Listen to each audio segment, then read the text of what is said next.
underline. Omong dikit tapi nyelekit. Bersama Om Bob. Om Bob, Komisi Pemberantasan Korupsi atau KPK merekomendasikan setengah dana partai politik dibiayai oleh negara. Bagaimana Om Bob menggarisbawahi masalah ini? Masalah partai-partai yang butuh dana itu dari dulu sudah ada wacananya juga. Ya. Kalau tidak salah dulu dari DPR itu juga pernah mengusulkan bahwa partai-partai di Indonesia itu diberi dana untuk roda jalannya partai itu. Nah sekarang KPK juga mempunyai wacana untuk membantu biaya kelangsungan hidup dari partai-partai yang ada di Indonesia. Ya. Biayanya yang diperlukan, yang diusulkan oleh KPK itu diperhitungkan hanya separuhnya, itu angkanya adalah sekitar 5 triliun dalam setahun. Ya. Nah, saya belum pernah tahu bahwa anggaran partai itu ditanggung oleh pemerintah. Ya. Ya. Kalau satu negara yang mempunyai partainya itu hanya 2, ya itu sudah kelihatan ya. Ya. Biaya-biayanya itu pasti bukan dari negaranya, karena negara itu yang menjadi pemerintahnya adalah partai yang menjadi rivalnya ya. Tetapi yang seperti Indonesia yang multi partai, partainya ada kurang lebih 10 ini sepertinya nggak ada juga di dunia lain Indonesia ini ya.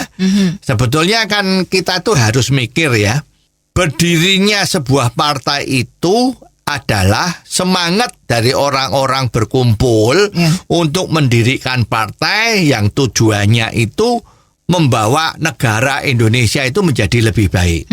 Dan biaya-biayanya jangan membebani negara. Betul. Jadi partai yang baik itu adalah anggotanya itulah yang bertanggung jawab menghidupi jalannya kepengurusan partai ini.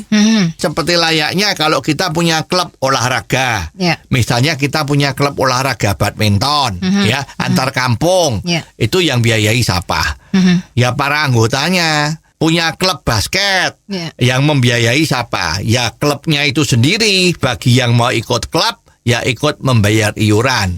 Ada uang pangkalnya, ada uang iuran bulanannya.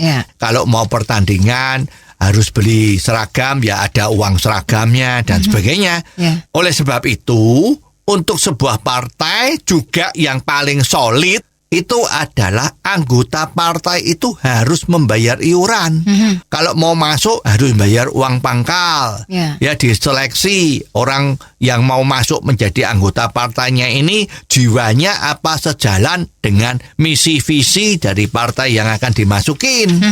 Ya kalau memang sejalan kan harus sadar partai kalau nggak pakai biaya itu nggak bisa hidup.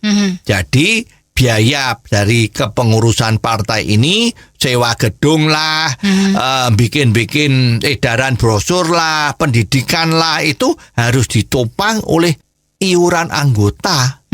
Jadi kalau ada sebuah partai yang tidak mampu membiayai hidupnya sendiri, mestinya ya itu tidak layak jadi partai. Masa sekarang negara yang suruh membiayai? Emangnya partai itu semacam mata pencaharian. Nanti orang yang nganggur bikin partai supaya dapat anggaran dari pemerintah. Dia tidak perlu kerja cari duit, asal mendirikan partai dapat anggaran dari pemerintah. Kan lumayan ya. Dapat anggaran dari pemerintah, aku tidak usah kerja macam-macam, asal aku bisa menghabiskan biayanya itu sedikit-sedikit dengan hemat-hemat, karena aku tidak usah kerja udah dapat duit. Ya ini kan tidak mendidik juga ya. Jadi kalau memang pemerintah mau memberi sumbangan kepada partai, ya mestinya ya misalnya itu ada upacara 17 Agustus yang dilakukan bukan di Jakarta misalnya ya, akan dilakukan di Papua sana. Lah pengurus partai itu diberi akomodasinya, itu enggak apa-apa ya. Namanya biaya perayaan. Tapi kalau betul-betul partai itu diberi dana untuk biaya operasionalnya partai, ya itu ya tidak bagus lah, tidak pantas begitu ya. Oh, jadi begitu ya Om Bob. Jelas deh sekarang. Terima kasih Om Bob untuk waktunya. Sampai ketemu lagi di waktu yang akan datang. Untuk kritik dan kasus yang perlu dikomentari Om Bob, silahkan kirimkan SMS Anda ke 0856 4141 6767. Sekali lagi, 0856 4141 6767. Underline. Omong dikit tapi nyelekit. Bersama Om